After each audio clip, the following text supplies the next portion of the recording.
Hello दोस्तों, स्वागत है आपके अपने channel success vision online academy में। आज हम लोग पढ़ेंगे क्वेश्चन नंबर 11 से। इससे पहले आप लोग को हम पार्ट 1 बता दिए थे। आज हम पार्ट 2 पढ़ा रहे हैं, ये साइंस VVI सब्जेक्टिव में। चलिए, पहला क्वेश्चन है हमारे सामने, question number 11। Plaster of Paris के प्रयोगशाला विधि एवं उपयोग लिखे। क्वेश्चन है प्लास्टर ऑफ पेरिस के प्रयोगशाला विधि एवं उपयोग लिखे। इससे पहले हम जान जाएंगे कि प्लास्टर ऑफ पेरिस का रासायनिक नाम क्या होता है। Calcium sulphate hemihydrate. Plaster of Paris का रासायनिक सूत्र होता है CaSO4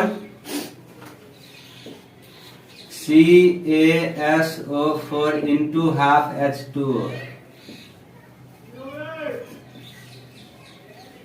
ये होगा प्लास्टर ऑफ पेरिस के कुछ बेसिक बातें। क्वेश्चन करा प्लास्टर ऑफ पेरिस के प्रयोगशाला विधि। सबसे पहले आप लोग प्रयोगशाला विधि दे के उसके बाद डैश दे देंगे, लिखेंगे जिप्सम को 373 केल्विन ताप पर गर्म करने पर यह जल के अणुओं को त्याग कर प्लास्टर ऑफ पेरिस प्राप्त होता है। देखिए, बताते हैं आप लोग को हम। जिप्सम का सूत्र होता है CaSO4 into 2H2O। ये 373 केल्विन ताप पर 373 केल्विन ताप पर ये जिप्सम का सूत्र होता है।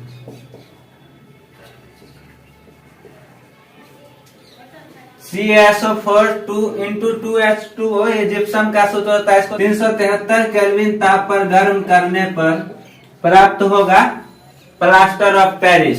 CaSO4 into half H2O plus 3/4 H2O। ये तो गया उसका प्रयोगशाला विधि। इसके बाद पूछ रहा उपयोग लिखे। प्लास्टर ऑफ पेरिस के प्रयोगशाला विधि एवं उपयोग लिखे। उपयोग लिखे, उपयोग लिख के उसके बाद डैश दे दीजिएगा।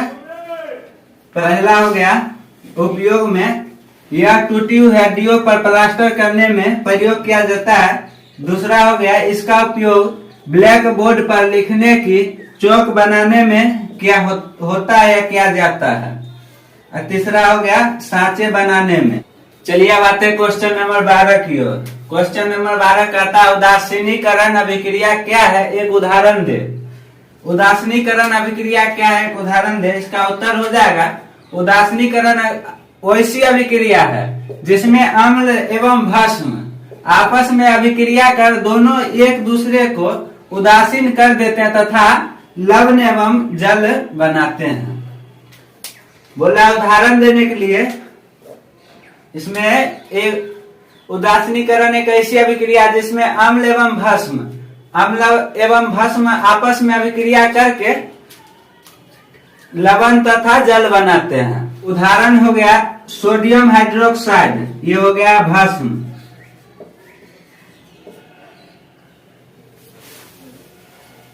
इसके बाद हो गया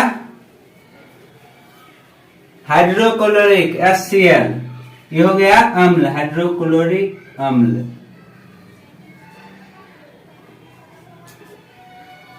दोनों आपस में अभिक्रिया करके NaCl सोडियम क्लोराइड प्लस और जल बनाते हैं। चलिए, अब आते हैं क्वेश्चन नंबर 13 की ओर। रेलवे के सिग्नल का प्रकाश लाल रंग का क्यों होता है। इसका उत्तर हो जाएगा रेलवे के सिग्नल का प्रकाश लाल रंग का इसलिए होता है क्योंकि लाल रंग का तरंग दैर्घ्य सर्वाधिक होता है, जिससे यह दूर से दिख जाता है।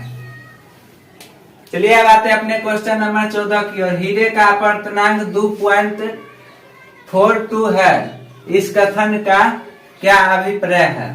हीरे का अपवर्तनांक 2.42 है, इस कथन का क्या अभिप्राय है। उत्तर हो जाएगा हीरे का अपवर्तनांक सबसे अधिक है, इसलिए इसका प्रकाशित घनत्व भी सबसे अधिक होगा। हीरे का अपवर्तनांक सबसे अधिक है, इसलिए इसका प्रकाशित घनत्व भी सबसे अधिक होगा। चलिए, इससे पहले हम जान लेते हैं अपवर्तनांक किसे कहते हैं। लिखते हैं अपवर्तनांक किसे कहते हैं? किसी भी माध्यम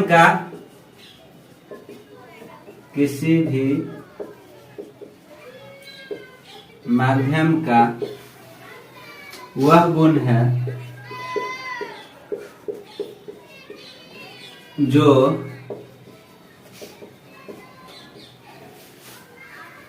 जो सुनिश्चित करता है कि उस माध्यम में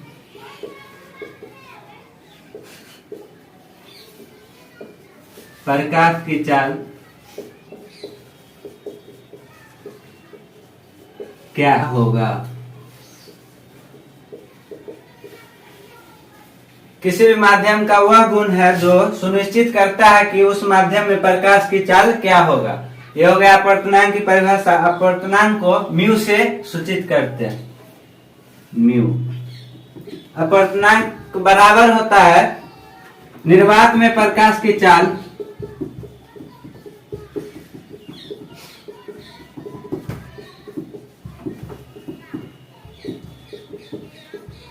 बटा माध्यम में प्रकाश की चाल।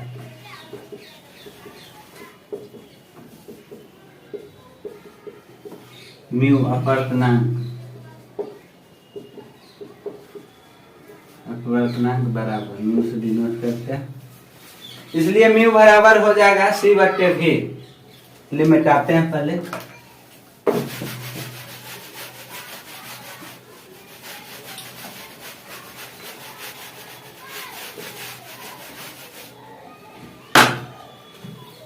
इसलिए म्यू बराबर हो जाएगा, यहाँ पर मेरे बात में प्रकाश की चाल को हम सी से डिनोट करते हैं और ये होगा माध्यम में भी म्यू बराबर सी बट्टे भी। निर्वात में प्रकाश की चाल हमेशा होता है 3 × 10⁸ मीटर सेकेंड। निर्वात में प्रकाश की चाल हमेशा 3 × 10⁸ मीटर पर सेकेंड होता है। यहाँ हो गया म्यू बराबर सी बट्टे भी। सी बट्टे भी इसमें पूछ रहा था हीरा का अपवर्तनांक, इसलिए म्यू डी बराबर दिया हुआ था 2.42 कितना दिया हुआ था?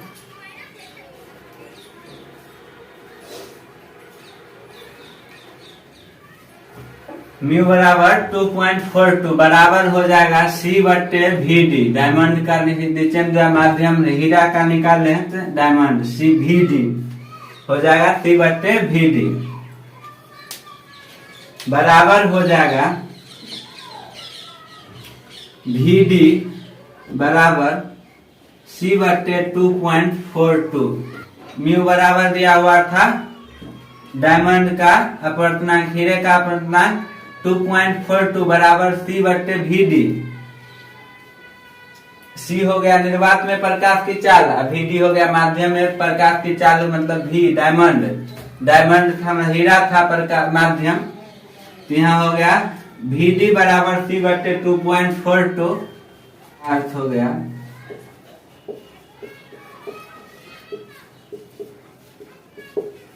इसका अर्थ है कि वायु में प्रकाश का वेग तथा हीरे में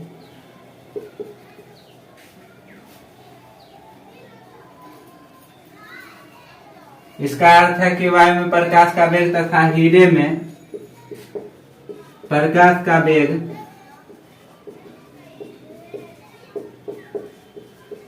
अनुपात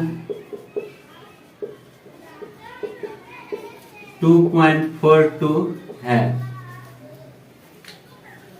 चलिए अब आते हैं क्वेश्चन नंबर 15 में। संयोजन अभिक्रिया क्या है, एक उदाहरण दे। उत्तर हो जाएगा जब 2 या 2 से अधिक पदार्थ संयोग करके एक नए पदार्थ का निर्माण करते हैं तब उसे संयोजन अभिक्रिया कहते हैं। संयोजन अभिक्रिया किसको कहते हैं? जब 2 या 2 से अधिक पदार्थ संयोग करके एक नए पदार्थ का निर्माण करते हैं तब उसे संयोजन अभिक्रिया कहते हैं। संयोजन अभिक्रिया एग्जाम्पल उदाहरण हो गया कोयला को ऑक्सीजन की उपस्थिति में जलाने पर कार्बन डाइऑक्साइड गैस बनता है। कार्बन और ऑक्सीजन की अभिक्रिया कराए तो CO2 बना, कार्बन डाइऑक्साइड बना। Carbon oxygen carbon dioxide.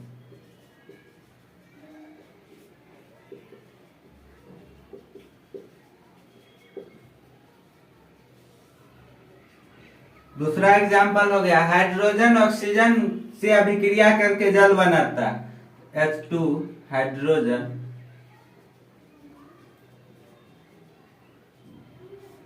और ऑक्सीजन से अभिक्रिया करके ऑक्सीजन से अभिक्रिया करके H2O बनाता है, जल बनाता है। 2H2 प्लस O2 हो जाएगा 2H2O। यह बातें क्वेश्चन नंबर 16 की। और 16 नंबर क्वेश्चन कहता है संतुलित रासायनिक समीकरण क्या है। इसके बाद कह रहा रासायनिक समीकरण को संतुलित करना क्यों आवश्यक है। संतुलित रासायनिक समीकरण क्या है, इसका आंसर हो जाएगा जब किसी रासायनिक अभिक्रिया में अभिकारकों और उत्पादों के परमाणु संख्या समान हो तो उसे संतुलित रासायनिक समीकरण कहते हैं। ये तो हो गया संतुलित रासायनिक समीकरण क्या है, ये हो गया उसका आंसर। उसके बाद बोला रासायनिक समीकरण को संतुलित करना क्यों आवश्यक है। ये हो गया तापमान संरक्षण के नियम के अनुपालन के लिए रासायनिक समीकरण को संतुलित करना आवश्यक है। मोस्ट VVI क्वेश्चन था जो एग्जाम में पूछ लिया जाता है, एक बार छोड़ एक बार पूछ लिया जाता है। आप लोग को अच्छा लगता होगा, चैनल को सब्सक्राइब और वीडियो को लाइक कर दीजिएगा। चलिए अब आते हैं क्वेश्चन नंबर 17 की ओर। धोबिया सोडा और बेकिंग सोडा में अंतर स्पष्ट करें। धोबिया सोडा और बेकिंग सोडा में अंतर स्पष्ट करें। बहुत VVI क्वेश्चन है, लगा लीजिएगा VVI आप लोग। इसका आंसर लिखिएगा, उत्तर देख दीजिएगा। धोबिया सोडा और बेकिंग सोडा में अंतर निम्नलिखित है। धोबिया सोडा और बेकिंग सोडा में अंतर निम्नलिखित है। एक पार्ट में डिवाइड कर लीजिएगा पेज को और एक तरफ लिखिएगा धोबिया सोडा और एक तरफ बेकिंग सोडा लिखिएगा। इसमें पूछ लिया जाता है ऑब्जेक्टिव में धोबिया सोडा का रासायनिक नाम क्या होता है। धोबिया सोडा का रासायनिक नाम क्या होता है। धोबिया सोडा का रासायनिक नाम होता है सोडियम कार्बोनेट। Sodium carbonate. इसके बाद पूछ लिया जा सकता है बेकिंग सोडा का रासायनिक नाम क्या होता है। Sodium hydrogen carbonate. Sodium hydrogen carbonate को ही हम लोग सोडियम बाइकार्बोनेट कहते हैं। Sodium bicarbonate. सोडियम बाइकार्बोनेट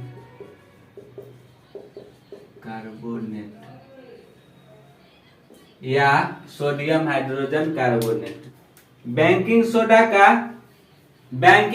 का अनुसूत्र होता है NaHCO3। धोबिया सोडा का अनुसूत्र होता है Na2CO3 इंटू 10H2O। इसमें ऑब्जेक्टिव में पूछ लिया जाता है कि धोबिया सोडा का रासायनिक नाम सोडियम कार्बोनेट। बेकिंग सोडा का रासायनिक नाम हो गया सोडियम हाइड्रोजन कार्बोनेट या सोडियम बाइकार्बोनेट। इसका धोबिया सोडा का अनुसूत्र हो गया Na2CO3 into 10H2O। Baking soda का अनुसूत्र हो गया NaHCO3। इसमें पूछ रहा धोबिया सोडा और बेकिंग सोडा में अंतर में पहला अंतर हो जाएगा इसका उपयोग कपड़े साफ करने में और जल की सफाई कठोरता दूर करने में किया जाता है या होता है। इसका उपयोग कपड़े साफ करने में और जल की सफाई कठोरता दूर करने में होता है। बेकिंग सोडा का पहला उपयोग हो जाएगा सफाई उपयोग खाने बनाने के व्यंजक में किया जाता है।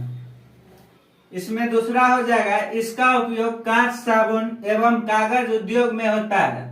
धोबिया सोडा का दूसरा उपयोग इसका उपयोग कांच साबुन एवं कागज उद्योग में होता है। बेकिंग सोडा का दूसरा उपयोग हो जाएगा इसका उपयोग पेट की अम्लीयता को दूर करने में करते हैं। चलिए दोस्तों आते हैं आप क्वेश्चन नंबर 18 पर। पौधों में गैसों का आदान प्रदान कैसे होता है? पौधों में पूछ रहा है पौधों में गैसों का आदान प्रदान कैसे होता है? पौधों में गैसों का आदान प्रदान कैसे होता है? इसका आंसर हो जाएगा पौधों में गैसों का आदान प्रदान प्रकाश संश्लेषण की प्रक्रिया के दौरान हरी पत्तियों के ऊपर स्थित रंध्रों के द्वारा होता है। रंध्र दिखाई नहीं देता है, माइक्रोस्कोप से देखिएगा तो रंध्र छोटा छोटा छिद्र पत्ती में दिखाई देगा। पौधों में गैसों का आदान प्रदान कैसे होता है? रंध्रों के द्वारा होता है। इसमें वायुमंडल रंध्रों में वायुमंडल से कार्बन डाइऑक्साइड ग्रहण किया जाता है और ऑक्सीजन मुक्त किया जाता है। इसमें वायुमंडल से कार्बन डाइऑक्साइड ग्रहण किया जाता है और ऑक्सीजन मुक्त किया जाता है। चलिए आप पढ़ेंगे क्वेश्चन नंबर 19। क्वेश्चन नंबर 19 कहता है साबुन और अपमार्जक में अंतर लिखे। हो जाएगा साबुन और अपमार्जक में अंतर निम्नलिखित है। साबुन को एक पार्ट लिखेंगे, दो पार्ट में डिवाइड कर देंगे, उसके बाद लिखेंगे साबुन और एक साइड लिखेंगे अपमार्जक। पहला हो जाएगा साबुन कठोर जल के साथ झाग नहीं बनाता है और इधर हो जाएगा अपमार्जक में पहला अपमार्जक कठोर जल के साथ भी झाग बना सकते हैं। इसमें दूसरा हो जाएगा साबुन से जैव अपघटित हो जाते हैं। इसमें हो जाएगा अपमार्जक में दूसरा कुछ अपमार्जक का जैव अपघटन नहीं हो पाता। इधर हो जाएगा थर्ड नंबर सावन वसीय अम्ल सोडियम लवण है। इधर हो जाएगा अपमार्जक में थर्ड नंबर अपमार्जक सल्फोनिक अम्लों के सोडियम लवण है। यहाँ हो गया साबुन अपमार्जक में अंतर, यही आपको लिखना है। पूरा दो मार्क्स मिलेगा, इसमें कोई नंबर नहीं काट सकता है। वीवीआई क्वेश्चन था, मैं बता रहा हूँ आप लोग को सब वीवीआई क्वेश्चन। आप लोग को अच्छा लगा होगा, चैनल को सब्सक्राइब और वीडियो को लाइक कर दीजिएगा।